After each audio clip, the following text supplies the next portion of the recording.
Hello ladies and gentlemen, welcome to the studio. Times are strange here in Italy at the moment.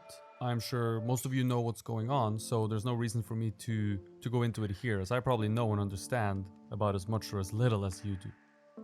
At the moment, Italy is under lockdown, which means we must spend as much time as possible at home. This has made it hard to film videos, as I can't really go to the studio. I hope the situation will pass soon and I can get back to work. In the meantime, here's a little rerun to take your mind off everything that's going on in the world at the moment. Hello ladies and gentlemen, and welcome to this video showing you the entire 200 to 300 hour process of sculpting Empyrean in 15 minutes or so. This is going to be a little bit of a different video. I've already talked a lot about this sculpture, Empyrean, the technical process, the idea, everything really. So instead, this video will be looking forward. And we will talk about future plans, what you can expect from the channel, from my Patreon, etc. So let's get to it. First off, what can you expect from the channel for the foreseeable future? Just as I will keep uploading weekly videos. I've done that for about 8 months now, so nothing will change there. But the content might morph a little bit, or at least it'll start including a few more things that I think, or I hope, that you'll find interesting. Recently, me and my friend Sandeep shot a little vlog video about a museum visit to one of the myriad of museums in Florence. And I think I'll try and do more of these vlog style videos, not really about my life, but about museum visits, galleries, or stores that I really like. Anything that'll fit into the category of sculpture, so nothing out of place. I'm very fortunate in that I get to go to places like Florence, New York, even Norway, and many people never get to go to these places and see the art that's there, so I think it would be interesting to share some of that. And of course the vlogs will be ultimately based on me talking about a piece of sculpture or several pieces of sculpture, like a history lesson but from a practitioner's perspective. I'm really interested in shooting more video and getting a little bit more outside, shooting more demanding stuff. The regular video shoots in the studio is not really demanding videography. I just put my tripod down and set the exposure and press record, and then I sculpt. And making these small vlogs will also challenge me as far as telling a cohesive story within just a 10 to 15 minute video, and it'll kind of challenge my style of editing a little bit too. Perhaps allowing me to do more than what is really possible within the confinement of my small studio. So the vlogs / history videos are something I'm really excited about and looking forward to sharing with you. As an extension of this challenge to myself, I have several other challenges to myself. One of them is that I wanna work a little bit more. I wanna work harder and make more. And I want to target my Patreons a little bit more actively than what I've been able to do.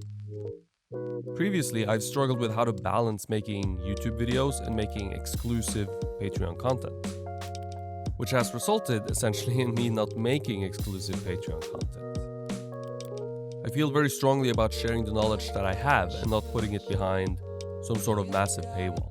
But I think the time has come to acknowledge that the Patreon page needs something special to make it attractive to people.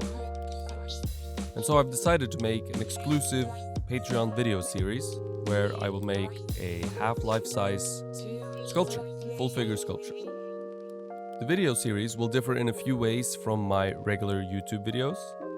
I want to make a video series that are more in-depth than what I'm capable of doing when working from life. And I know many people don't have the opportunity to work from life. Models are expensive, it's difficult to find a model, or perhaps even nude modeling is illegal where you are. And so I'll make the half-life size sculpture from photographs, and I'll show you how to do good photographs and what type of photographs to look for when looking for photographs to work from. Without the pressure of paying for a model and without having a model in the studio that I have to shoot around, I can spend more time showing both the correct ways of doing things and showing the wrong way, showing more clearly the mistakes students usually make. I will purposefully follow more of a step-by-step approach as well, which is a little artificial, but will more clearly reveal the process, hopefully in a way that's a little bit easier to follow. Since it's a sculpture meant as a demonstration, I'm not going to be too invested in making the best sculpture I could possibly make. Instead, I'll be invested in making the best demo that I can make. And following a more step-by-step approach, I think will make it easier to follow. I've also bought a second video camera, so I'll finally be able to shoot several angles at once, showing you more of the process. Now this video series will stretch over several months. I'll release one video per month, and I'll still continue to release my regular YouTube videos once a week. This will be a comprehensive guide to figure sculpture. Hopefully something anyone will be able to learn from and follow and do at home. As I said, it will be Patreon exclusive content, but it won't be very expensive, perhaps $5-10 a month. And I'll make a series on sculpting the portrait as well after the figure. If the figure series does well, and people are interested, that is. First video in this series will be released in late October, and after that I will make one video per month. Now the exact number of videos is still to be determined. I still have to do quite a bit of planning on this project, but I'm really excited to get into it. In addition to this news, speaking of Patreon, I will make the scripts that I write to narrate these videos available to my patrons, so they can use them, read them. If English is not your first language, you can use Google Translate to translate them to get a deeper understanding of what I'm trying to teach, hopefully. So I'm very, very excited to finally bring more to bear on my Patreon page, and hopefully making it more worth it for both present and future patrons. Continuing in the same vein of working harder and doing more, there's one more thing that I've thought a lot about lately, something that hurts me, but that I do have to own up to at some point. Just as I could and should and will work harder on my Patreon page, I also should have devoted more time to drawing. Because it's not that I don't have the hours in the day to shift from when I do nothing to spending a few extra hours drawing a bit more. And I think devoting a few more hours into something productive would make me both happier and a better person and a better artist. My last sculpture was all about kind of self-improvement, I suppose. And part of that is looking in the mirror and admitting that you can do more. And so I shall do a little bit more.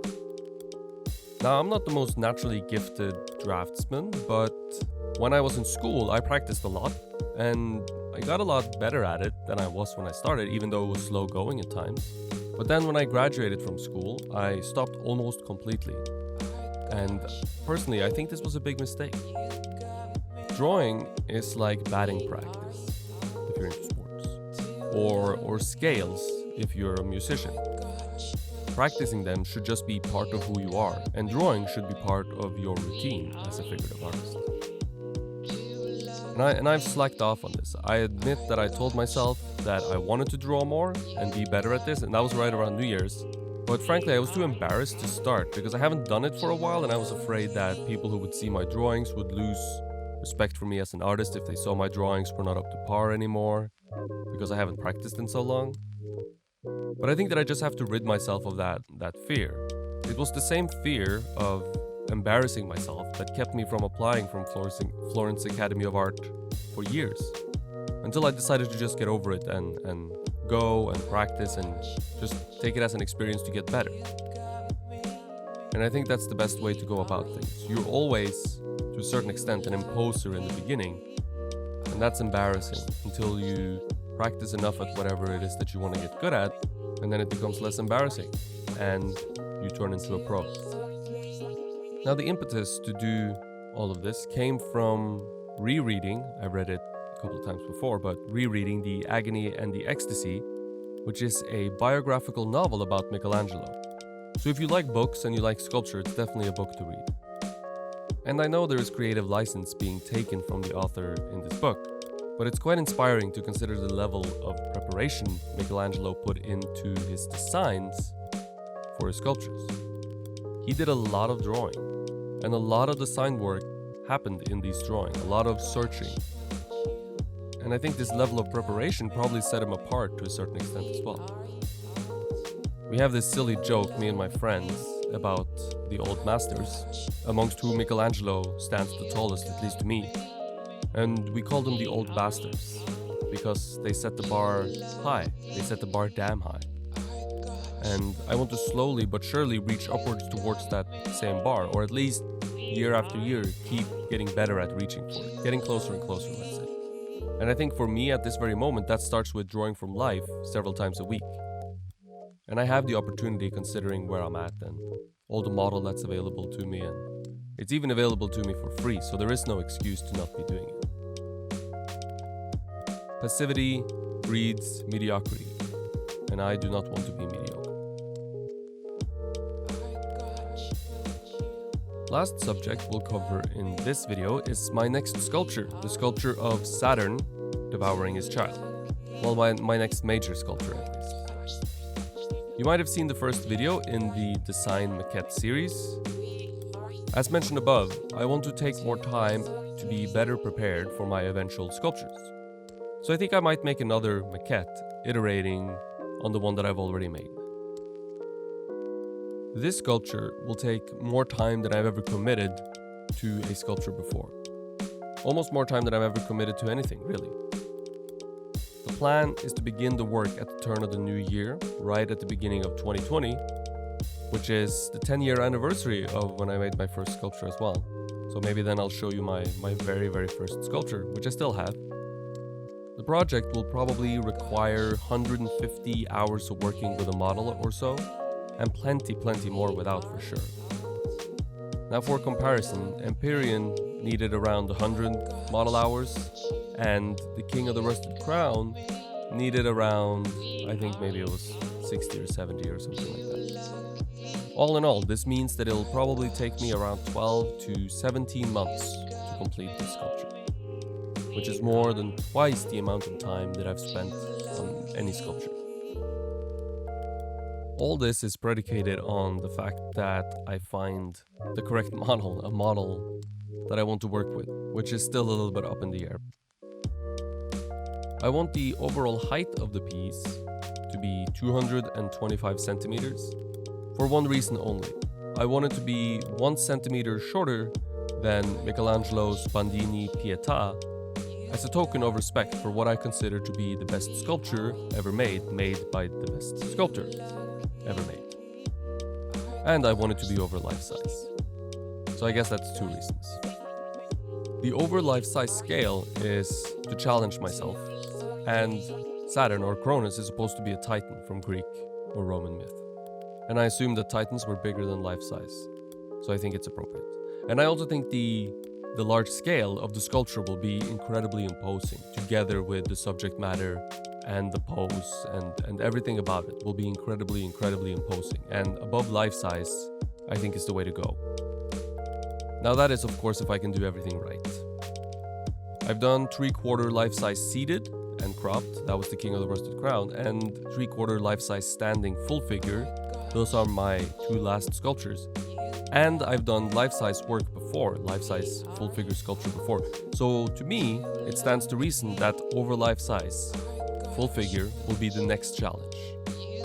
And I do believe it will fit the sculpture itself, which at the end of the day is what really matters.